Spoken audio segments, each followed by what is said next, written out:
The following is an exclusive presentation of Ravens Productions.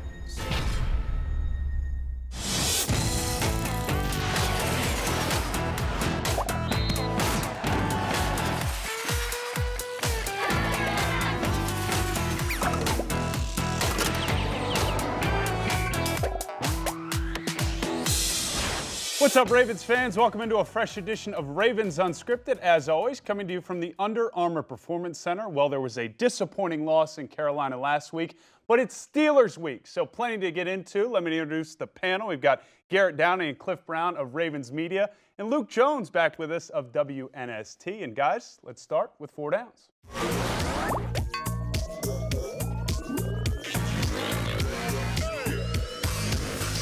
First down, Garrett, 4-4. As I mentioned, a disappointing, ugly, you could describe it, loss in Carolina. There's no button here for anyone to hit, but if there were, would you be hitting a panic button?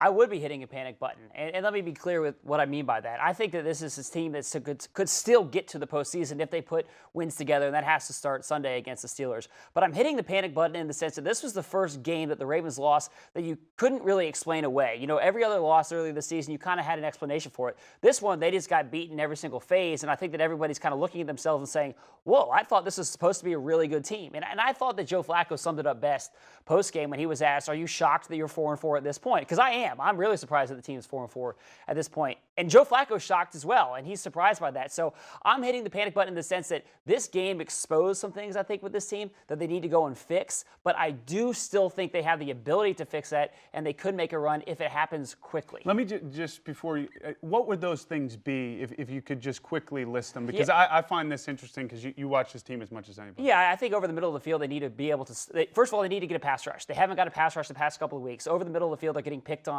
in that short to intermediate passing game. And then I think offensively, they still haven't figured out the run game, and they need to kind of figure out what to do when teams are taking away John Brown. Because when John Brown's taken out of this offense, that the offense struggles. So if you can fix those things, then maybe you can get back on track. Luke, panic? No? Not yet, although my finger's right at the button. The next 3 games at M&T Bank Stadium, 5 of their final 8 at home. We know this team always plays better at home than they do on the road. And look around the rest of the AFC. Look, it's not ideal. You'd much rather be on 6-3, 7-2 kind of territory going into the bye week, and then you're playing for a number 1 seed or a bye. But at the very least, there aren't a lot of great wild card contenders that you can identify right now. Maybe the Chargers, and you have the 3 teams in the AFC North right now. The other divisions, I'm not so sure there's a wild card there. So I think the circumstances are still there, not to panic, but boy, these next 3 games at home, they need to have all 3. Cliff, second down here, we'll move forward. The offense, the concern level with what you saw and then factoring in the health of an offensive line. It seems like we kind of address this each year with this team, that if the offensive line isn't healthy, this offense takes a step back. Yeah, well, that's true. I think the problem is there aren't a lot of great offensive linemen out there to replace your offensive linemen once they begin to get hurt. And actually, the offensive line, considering the injuries they've had, I don't think has been as bad as maybe people feared it would be. I think that Orlando Brown's done a good job at right tackle. Even Luminor, when he had to be put in, I thought he did well. But I still feel that, sure, they don't have a lot of depth, and it could become an issue as the season progresses, particularly as Garrett mentioned, they're not running the football well. When you don't have a good offensive line, we know that Joe, to me, is a much better quarterback, as most are when the pocket's clean. If they don't give him time, then yes, if this offensive line can't get healthy, it could be a problem. Joe Flacco in the month of October, 5.9 yards per passing attempt.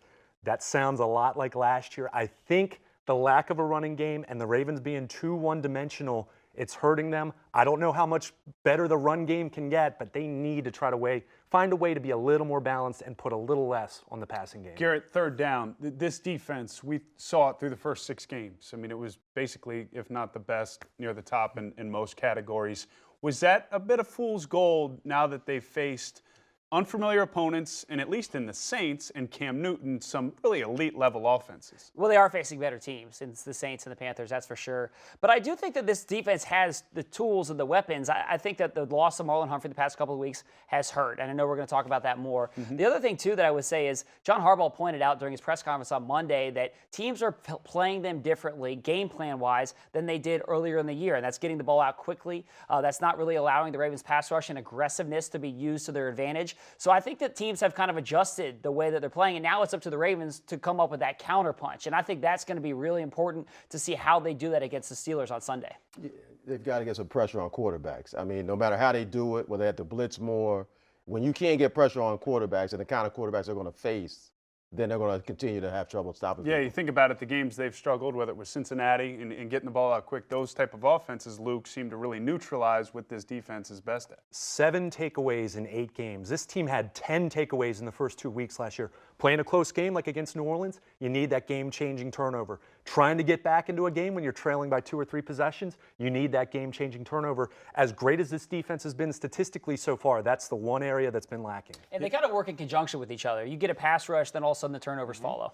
Yeah, Luke, I think, is in the lead, too, with statistics. He knows his numbers right here. The numbers man here. All right, guys, 4th down, and Luke, we'll stay with you. I hate using this word as a broadcast that tries to avoid cliches, but the level of must-win game for this Sunday against the Steelers is what? I think it has to be, it's not mathematically a 10, but psychologically, mentally, spiritually. Don't get at me with the rating game. That's the 3rd segment of this show. It's your biggest rival. They're leading the AFC North right now. You don't want to fall below 500 at the bye week, which is where they were last year. You have to get It's this almost like win. a mental must-win, too. Exactly. It's That's a my hurdle exact that, point. that needs to be. You need some jumped good over. mojo going again. And I think that was kind of John Harbaugh's point when he said that this game is coming at the perfect time for this team. Everyone's down right now after a bad loss to the Panthers, and I mentioned earlier that this is one that you couldn't really explain. Kind of, it just was a total beatdown, I think, overall. But if the Ravens can go and beat the Steelers and go into the bye week, all of a sudden you're feeling like, okay, things aren't so bad. You're still very much in the mix, at least for a wild card spot and for the division. So it can change things in a hurry. We talk every week about how this is a week-to-week league, and I think that is true. And if the Ravens can beat the Steelers, then look, they're right back in the mix, and I would say in the driver's seat because they control everything that's in front of them. Yeah, well, the flip side is, obviously if they win, they sweep the season series with the Steelers, and they're right there. If they lose, I can't picture the Ravens winning the AFC North if they lose the Steelers at home and go to 4-5. Even if they come back the next week and beat Cincinnati, with the Steelers, you've seen this movie before with them. They kind of tend to roll late in the season. I don't think the Ravens are going to catch the Steelers unless they win this game Sunday. And I still think that winning the AFC North or any division is truly important. If you want to talk about getting to the playoffs, what are you going to do once you get there? It's much easier to make a run if you have at least the one home game in the playoffs. And I think that's out the window for the Ravens unless they can win Sunday. Well, coming up, we're going to sort through the rest of the AFC and see where this Ravens team stacks up according to the panel. It's retweet or delete after this.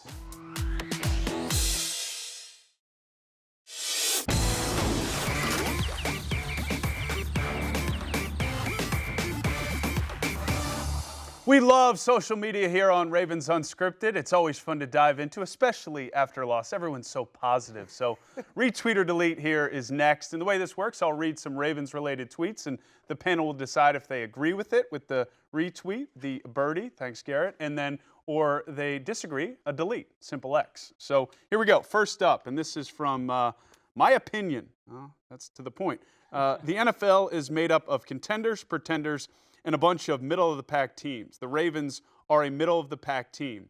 These teams typically miss the playoffs by losing games they should have won, not because of losses like they took today. So, guys, a lot in there. First off, are we endorsing this idea, agreeing with it, with a retweet, or deleting it? Okay, so maybe you can help me help explain it since you semi-agree with it, Luke. What does my opinion mean here? Well, I think he's inferring that the Carolina game isn't going to be what hurts them. I go back to the Cleveland Browns game where the Ravens lost on the road, and the Browns since then have lost 3 times and just fired their head coach and offensive coordinator. Go back to last year. Everyone talks about 4th and 12. but this is one of those games. the Ravens lost to the Chicago Bears at home in October. The year before that, they went 0-4. It's the same old October. Ravens thing. I'm going to carry that through the whole year. So I really, don't get me wrong, that was a bad loss on Sunday, but it's happened the with this Carolina group, Panthers are a pretty solid football team. But the problem is you lose some you're not supposed to lose, and then the toss-ups, you're not getting as many of those. You're going to end up short at the end of the season. Cliff, why do you disagree with that idea? Well, I guess the thing that struck me when he said middle of the pack team, I don't look at the Ravens as middle of the pack. I look at them as a team that's in danger of not making the playoffs. And right now, I don't look at them as a special team. So I don't, the season's not over. Obviously, there's concern.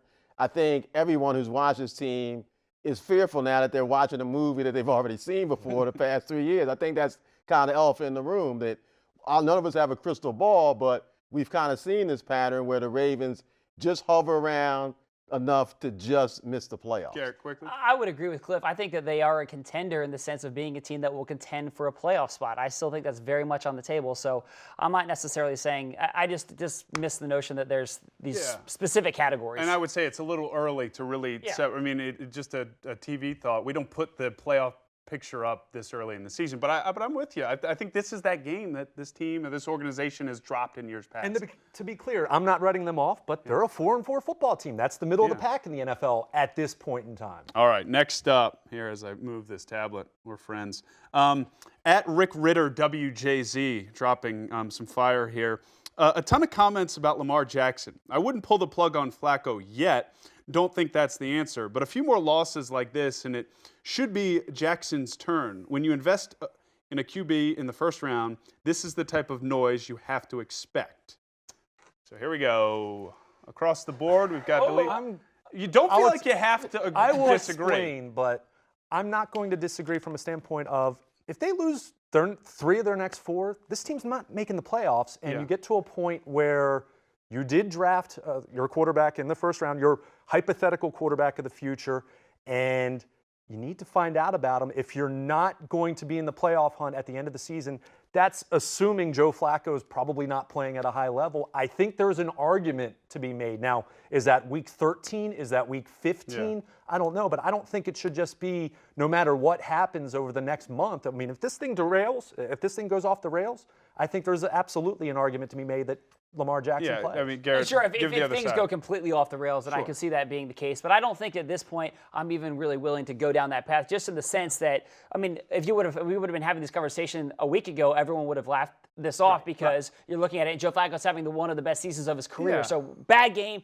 Joe did not look good on Sunday, but the backup quarterback talk, I'm not there. Not at this point in time, it's silly. Yeah, it seems a bit much. All right, fellas, last tweet here from the NFL Network. Who is the best team in the AFC North? Question emoji. Shannon Sharp says it's the Ravens. So idea being here, maybe going beyond the standings and who you think is the best, most talented. We've got 2 deletes and a retweet. So, Garrett, why don't you go first? Well, I'll say this. Did we forget a few weeks ago that the Ravens went into Pittsburgh and won at Heinz Field in a primetime environment? And they've really dominated that game. So I understand how standings work. I know that the Steelers are right there at the top of the standings. But the Ravens have beat them head-to-head, and I think that they certainly could do that again on Sunday. And if that happens, things can turn in a hurry, and they can be a team that goes on a run.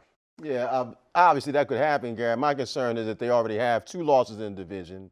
And if they lose to the Bengals at home, then that would be another team sweeping them in the division. And Pittsburgh's history, it's just hard for me to discount, particularly what they've done without Le'Veon Bell. As a defending division champ, it's like boxing. You're the champ till somebody takes the belt. I'd still have to go with them. You just said it. They're the team to beat until someone proves otherwise. The Ravens win Sunday. It's a much different discussion we're having. A lot of movement can still happen with these standings. Well, coming up next on Unscripted, it's the rating game. You put a number next to your opinion. I think Luke will thrive in this situation.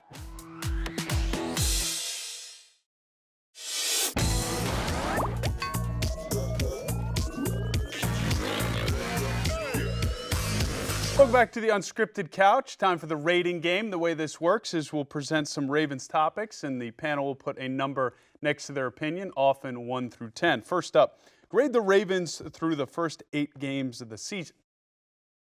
So 4-4. Right. 5 would maybe seem to be a common number, but we'll see what the guys have. So we got 6s and a 5. We'll just go down the line here. Cliff, what do you got? Yeah, just because I'm buying the argument that they have played better than a 4-4 team. although that's obviously their record. I just think that there is hope that if this team can kind of get back to some level of consistency, they could make a run in the second half. So disappointed they're 4-4, but like more of what I've seen this year halfway through the season compared to last season. I went with a 5 just because I'm going with they're 500. They're 4-4. I mean, it's the old adage, you are what your record says you are.